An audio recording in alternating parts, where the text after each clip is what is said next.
আমাৰ মনটোৰ ভাৱনাটো যদি শুদ্ধ হয় তেতিয়া আমি সকলোকে শুদ্ধ দেখিম। যেনেকৈ এখন যদি কোলা চশমা পিন্ধি থাকে তেতিয়া আনক কোলাই দেখিব, ৰঙা পিন্ধিলে ৰঙা দেখিব। ঠিক চশমাখনৰ ৰঙৰ ওপৰত আমি সেই দৃষ্টিগোচৰ হ'ব। ঠিক আমাৰ মনটো যদি লেতেৰা ভাৱ থাকে আমি লেতেৰা দেখিম, শুদ্ধ যদি আমি দেখোঁ, ভাৱনা যদি শুদ্ধ হয় তেতিয়া সকলোকে শুদ্ধ দেখিম। কিন্তু আমাৰ স্বভাৱবিলাক কি হৈছে, আমি এজনক লগ পোৱাৰ লগে লগে আমি সদায় আমাৰ প্ৰান্তিক গগৈ প্ৰভুজনাই কথাখিনি কৈ গৈছে মাজত, কিন্তু আমি এজন লগ পোৱাৰ লগে লগে আমাৰ প্ৰথম স্বভাৱটো কি, সদায় তেওঁৰ দুখটো কি আছে, তেওঁ কি কৰে, সেই বেয়া গুণটো আমি প্ৰসাৰ কৰোঁ।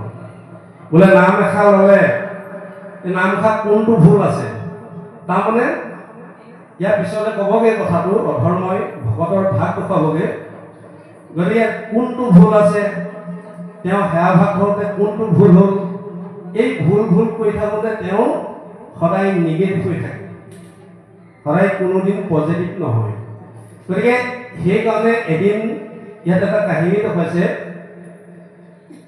এজন পাঠকী আৰু ব্যাখ্যাজনে ব্যাখ্যা কৰি আছে, পাঠ পঢ়াজনে পাঠ পঢ়ি আছে। ব্যাখ্যাকাৰজনে কৈছে যে অশোক বনত যিবিলাক ফুল আছিল সেই ফুলবিলাক বগা, তাতে আকৌ ছদ্মবেশ ধাৰণ কৰি হনুমানে শুনি আছিলে। তেতিয়া হনুমানে তাত ৰব নোৱাৰি আচৰ ৰূপ ধাৰণ কৰিলে। তেতিয়া ক'লে, মই হনুমান, অশোক বনত মই নিজে আছোঁ, যে ফুলবিলাক ৰঙাহে আছে। তেতিয়া ব্যাখ্যাকাৰজনে ক'লে যে হে হনুমান, যেতিয়া ৰাৱণে সীতাক হৰণ কৰিছিলে তুমি তাত আছিলা সঁচা, তুমি সেই হৰণ কৰা দৃশ্যটো দেখাৰ লগে লগে তুমি খঙত তোমাৰ চকু ৰঙা হৈ গৈছিলে।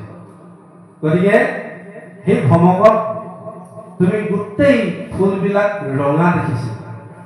গতিকে আমাৰ ভাৱনাবিলাক যদি শুদ্ধ হয় তেতিয়া আমি সকলোকে শুদ্ধ দেখিম, তেতিয়াহে আমি এই দুৱাৰখন অতিক্ৰম কৰিব পাৰিম।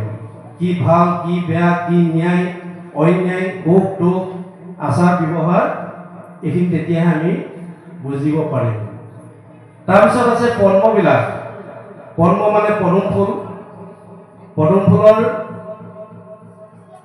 ইয়াৰ বিশেষ গুণটো হৈছে বোকাত